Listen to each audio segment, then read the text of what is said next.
అస్సలాముఅలైకుం వరహమతుల్లాహి వబరకాతుహు. Hi hello welcome to my channel అండి. ఈరోజు అయితే ఇంకా బంగాళదుంప కర్రీ చేస్తున్నానండి. కొద్దిగా రైస్ గుడక ఉంది ఇంట్లో. ఆ రైస్తో పాటు కొద్దిగా రోటి గుడక చేస్తాను. ఇప్పుడే జస్ట్ ఉడికిపోయింది నాకు బంగాళదుంప అనేది. బంగాళదుంప ఉడికిపోయిన తర్వాత నేను ఇది కూర వండిన తర్వాత రోటి గుడక చేయాలా. రోటి అంటే జొన్న రొట్టె చేయాలా. ఇప్పుడు అల్లం వెల్లుల్లి పేస్ట్ టమోటాస్ వేసాను దాంట్లో. నేను ఇప్పుడు ఇక్కడికి వచ్చేసి నేను కారం పొడి కూడా యాడ్ చేస్తున్నానండి. కొద్దిగా కారం పొడి, ఇప్పుడు కొద్దిగా గరం మసాలా, ఇప్పుడు కొద్దిగా ఫ్రెష్గా ఉన్న కొత్తిమీర అనేది శుభ్రంగా కడిగేసి 1-2 సార్లు ఇలాగా.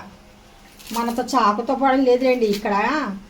ఇంకా నాకు ఫాస్ట్ అవ్వాల కుకింగ్, ఎందుకంటే మరి ఇప్పుడు 7:30 దగ్గర అవుతుంది నాకు టైము. మా ఆయన వచ్చే టైం అయిపోయింది. అతను వచ్చేలోపు మనకు అయిపోవాల. మనం నైస్గా పనిచేస్తే ఇంక ఇక్కడ అవ్వదు. ఎప్పుడు ఎలా చేయాలనో అప్పుడు అలాగే పాటించాల మనము.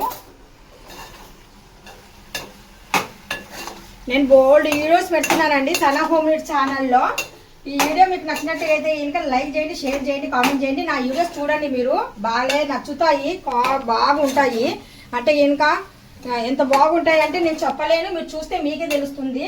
చాలామంది బాగా కామెంట్ కూడా పెడుతున్నారండి, పాజిటివ్ కామెంట్ పెడుతున్నారు చాలామంది. నాకు నెగిటివ్ పెట్టకుండా థ్యాంక్ యూ సో మచ్ అండి. ప్రతి ఒక్కళ్ళకు నెగిటివ్ పెట్టకుండా కామెంట్లు నాకు సపోర్ట్ చేస్తున్నారు, చాలా సపోర్ట్ చేస్తున్నారు. నాకు సపోర్ట్ చేసిన వాళ్ళకి అందరికీ పేరున నేను థ్యాంక్స్ అనేది చెప్తున్నానండి వాళ్ళకు.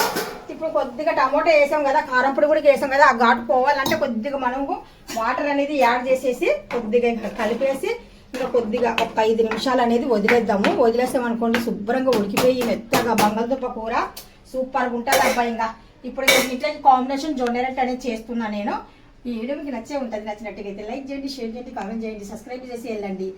బాయ్ బాయ్, అల్లా హాఫీజ్.